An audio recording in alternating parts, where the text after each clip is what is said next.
monde a entendu parler des droits de l'homme, on sait ce que c'est. On a également entendu parler du droit à la santé. C'est quelque chose qui nous parle. Mais est-ce que vous avez entendu parler des droits sexuels? Eh bien, c'est un projet qui est en cours, que j'ai lu, dont je vous donnerai les liens, parce qu'il faut absolument que toutes les familles soient au courant de ça. C'est un projet qui s'apprête à mettre la loi au service du sexe. Ah, les droits sexuels. La source que j'ai trouvée est du Planning Familial International, l'IPPF. Mais ce sont des documents qui circulent avec le tampon de l'Organisation des Nations Unies. Voilà. Alors de quoi s'agit-il? Qu'est-ce que c'est le droit sexuel? Eh bien, c'est le droit de connaître et de jouir d'une sexualité indépendante de la reproduction et d'une reproduction indépendante de la sexualité. Et ça va être un droit. Ça va relever du droit, donc de la loi. Voilà. À l'ONU, une certaine Najat Vallaud-Belkacem, bien connue des internautes de ce site, a dit « La santé et les droits sexuels et reproductifs doivent devenir une question prioritaire. » La priorité, c'est pas le chômage, c'est pas la guerre, c'est pas l'horreur et l'enfer qui s'avancent, non, c'est le fait de pouvoir ou non octroyer des droits sexuels. À qui, au fait? Ah bien, à tout le monde. Toute personne aura le droit d'exercer sa liberté de pensée, d'opinion et d'expression en matière de sexualité, d'orientation sexuelle, d'identité de genre. Je crois que ça n'existait pas. Enfin, je rappelle que Mme Najat Vallaud-Belkacem a prétendu il n'y a guère que l'identité de genre, que le problème de genre n'existait pas. Mais la théorie du genre n'existe pas. Et de droits sexuels sans intrusion arbitraire ni limitation. Les droits sexuels sans limitation. Ça veut dire que l'interdit religieux va devoir être combattu. L'ordre public et la moralité publique devront donc être combattus puisqu'il ne faut plus qu'il y ait de limitation ni d'intrusion arbitraire. Donc il va être interdit d'interdire. Ça rappelle vaguement un certain programme de mai 68. À qui ce droit sexuel vont-ils être accordés? Eh bien, à tout le monde, y compris aux déviants de toutes sortes. Les droits sexuels sont les droits sexuels inaliénables et indivisibles. Les acheteurs d'enfants sur Internet seront bien évidemment, feront partie de ceux qui pourront faire valoir leurs droits sexuels. Et ce sont des droits qui vont être reconnus aux enfants. Et oui, le droit d'exercer le contrôle sur ce qui touche à sa sexualité, de choisir, là je fais une citation, de choisir ses partenaires sexuels, de rechercher à atteindre son plein potentiel et plaisir sexuel, et ce dans un contexte non discriminatoire et en tenant pleinement compte des droits d'autrui et des capacités évolutives de l'enfant. Ça veut dire quoi? Ça veut dire qu'on va accorder des droits sexuels aux enfants en fonction de leur capacité évolutive. Eh bien écoutez, quel est l'âge à partir duquel on va pouvoir considérer que les enfants ont des droits sexuels? La réponse est venue de la bouche de Ban Ki-moon soi-même, qui le 30 mars 2012 à l'ONU a fait savoir que ce sera 10 ans. À partir de 10 ans, les enfants pourront jouir de leurs droits sexuels. Alors évidemment, à partir de 10 ans, ça veut dire que les droits sexuels des enfants vont s'opposer aux droits des parents. Écoutez bien ce qu'affirme le planning familial rédacteur de cette horreur. Les législations qui restreignent l'accès des jeunes aux services de santé sexuelle et procréative, c'est devenu de la santé. Et même celles qui prévoient un consentement obligatoire des parents ou du conjoint doivent être abrogées ou rester inappliquées. Ces droits seront revendiqués contre, tenez-vous bien, toute intrusion arbitraire ni limitation fondée sur des croyances culturelles ou l'idéologie politique dominante, ou sur des notions discriminatoires d'ordre public, de moralité publique, de santé publique ou de sécurité publique. Ça veut dire que la morale, l'ordre public, la santé publique, la sécurité publique et la religion sont discriminatoires. Donc on va s'en séparer. Je rappelle, pour mémoire, qu'il n'y a pas de relation sexuelle sans partenaire. Il faut être deux a priori. Donc faire valoir des droits sexuels, ça donne des droits sur autrui. Sinon, je ne vois pas comment on peut appeler ça un droit. Toutes les civilisations du monde ont édicté des normes qui s'opposent à ces droits. C'est l'ouverture d'un droit au viol, à l'exhibitionnisme et à la perversité. Il est dit que les États doivent prendre des mesures interdisant à toute tierce partie de compromettre les garanties inhérentes aux droits humains. comme les parents, les églises ou les associations.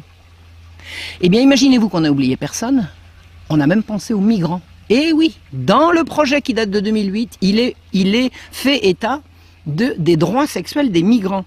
Alors on a vu à Cologne, le 31 décembre dernier, ce que c'était que les droits sexuels des migrants, quand des hordes de populations exogènes se sont ruées sur les femmes allemandes. Pourquoi? Ils avaient bien le droit, ils avaient besoin. Je vais vous dire quelque chose de plus grave encore, que ce que tout le monde a su qui s'était passé à Cologne. Et encore on l'a su parce que des gens se sont acharnés à faire valoir quelque chose qu'il était tout à fait question de cacher.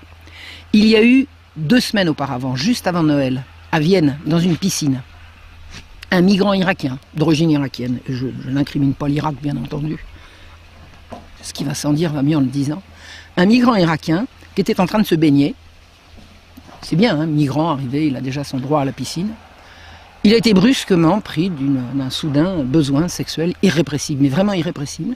Alors il est sorti de l'eau, il est allé dans les cabines, il a trouvé un petit garçon de 10 ans, il l'a violé, puis il est retourné se baigner, quoi? Il avait des besoins. Et c'est ce qu'il a expliqué à la police qui est venue le cueillir. Il dit, oui, j'ai été pris d'un brusque besoin, j'avais un besoin, j'avais une urgence. Il a dit, il avait une urgence sexuelle. Il a fait valoir ses droits sexuels.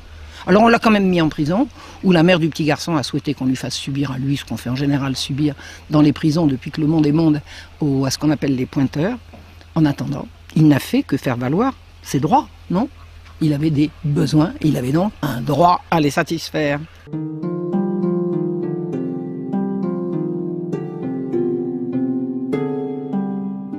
Il est également dit dans cette déclaration que toute personne a le droit d'avoir ou non des enfants biologiques ou adoptifs. Qu'est-ce que ça vient faire là-dedans?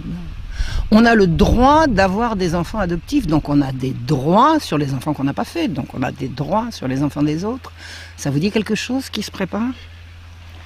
Et écoutez bien, toute personne a droit à l'obtention de réparation pour violation de ses droits sexuels. Alors là, je vais vous dire, le papa qui m'a fichu une baigne parce qu'il trouvait que j'étais un peu trop maquillée pour aller danser, pour aller sortir, je vais pouvoir le faire mettre en prison. Oui, il a interféré dans mes droits sexuels. Et il est dit, tenez-vous bien, que les enfants auront le droit de se représenter eux-mêmes en justice pour faire valoir leurs droits sexuels. Contre leurs parents, évidemment, contre qui voulez-vous que ce soit. Eh bien, dans tous ces droits, il y en a 30 pages, je vous donnerai le lien, il faut absolument que les Français prennent connaissance de cette horreur qui circule dans toutes les langues, hein. Moi je m'adresse aux Français, mais les autres pays sont concernés. Dans ces 30 pages d'horreur, il n'est nulle part question d'interdire ni l'inceste, ni la pédophilie, évidemment. Il ne s'agit pas d'interdire, il s'agit d'interdire. Alors qui défend toutes ces horreurs? Alors je vous ai dit, le planning familial américain. Et à l'origine, il y a l'Institut Kinsey, de sinistre réputation. Alors Kinsey, c'est ce pervers sexuel qui a inventé la révolution sexuelle dans les années 40 et 50, 1940-1950. C'est lui, c'est un pervers qui a inventé la révolution du même nom. Mais l'Institut Kinsey est mort depuis longtemps, c'est l'Institut Kinsey, donc l'Institut qui porte son nom, qui vient de se voir accorder l'année dernière le statut de conseiller au Conseil économique et social de l'ONU. Et oui, un institut fondé par un grand pervers sexuel est maintenant conseiller à l'ECOSOC. Et la France de François Hollande a signé pour l'obtention du statut de conseiller à l'Institut Kinsey. Alors, par qui sont soutenus les droits sexuels? Par Amnesty International, le planning familial, on a compris, Amnesty International, tout le gouvernement français, avec en tête Madame Belkacem et Madame Laurence Rossignol, le secrétaire général des Nations Unies, Ban Ki-moon, il les défend, Médecins du Monde, le gouvernement américain, tout le monde, toutes les institutions internationales défendent la notion de droit sexuel tel que rédigé en 2008 par le planning familial international. Ça s'appelle de la corruption de mineurs organisée à l'échelle de la planète. C'est l'innocence, la pudeur, l'intégrité des enfants qu'on vise à détruire. C'est l'avenir de l'humanité qui se joue.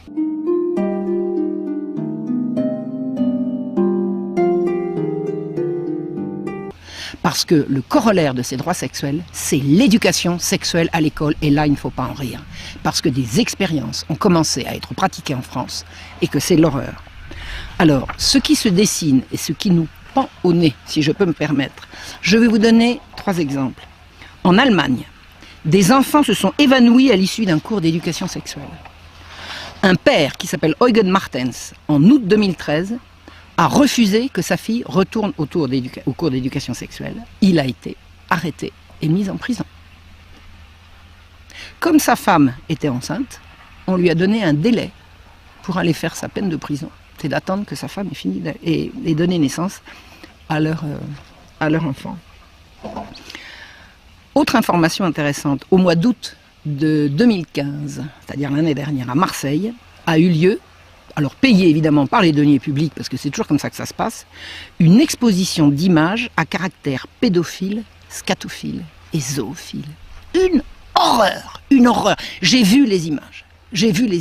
C'est une abomination, et c'est une abomination qui se fait en direction des enfants, parce que le graphisme de l'exposition est un graphisme en direction des enfants. Ça se voit, c'est une espèce de façon... C'est une horreur, c'est une abomination. Qu'est-ce qui s'est passé? Des gens qui ont été alertés ont fait une pétition pour exiger le retrait immédiat de cette exposition. Eh bien, il y a eu une contre-pétition qui a circulé pour demander que cette exposition puisse être reprogrammée au nom du respect à la liberté d'expression de l'artiste. Parce que les deux pervers sexuels qui ont pondu cette horreur sont considérés comme des artistes, et c'est même à ce titre qu'ils ont touché des subventions des pouvoirs publics. Alors, jusqu'à présent, à ma connaissance, l'exposition n'a pas été rétablie, et ce sont les premiers pétitionnaires qui ont gagné, mais imaginez que les droits sexuels soient reconnus, et c'est au programme. Après, on ne pourra plus. Ça sera terminé. On pourra laisser les enfants, emmener les enfants des écoles, voir des abominations comme celles qui ont été montrées à Marseille l'année dernière. Je vais vous parler d'une troisième affaire qui vient de voir son dénouement il y a quelques mois. Elle commence le 9 mai 2014 dans le New Hampshire, aux États-Unis. L'école faisait des cours d'éducation sexuelle, comme c'est maintenant la vogue partout dans le monde, sur pression des Nations Unies. Mais avant dans les jours qui précédaient les cours d'éducation sexuelle, jusqu'à récemment, les parents étaient prévenus de la date du cours et du contenu du cours. Et un jour, une jeune fille, dont le prénom m'échappe, dont le père s'appelle Baer, William Baer, la jeune fille de William Baer, qui a 14 ans, arrive à la maison complètement traumatisée, et elle raconte ce qu'on lui a montré à l'école. Le père est furieux. Pourquoi il est furieux? Non seulement parce qu'on a montré des horreurs à ses enfants, mais parce que habituellement il était prévenu et que là il ne l'a pas été. N'écoutant que son devoir de père, il a pris ses pieds, il est allé à l'école et il est entré au conseil de classe, où là il a dit ce qu'il pensait.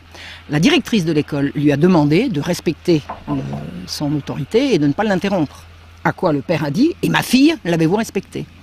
Qu'a fait la directrice? Eh bien, elle a appelé la police.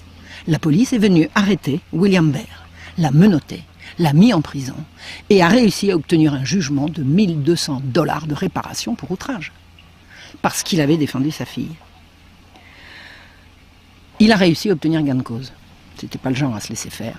Il s'est battu. Eh bien, imaginez-vous que si l'horreur des droits sexuels passe, on ne pourra plus se battre. Et ce genre de père restera en prison pour violation des droits sexuels de ses enfants.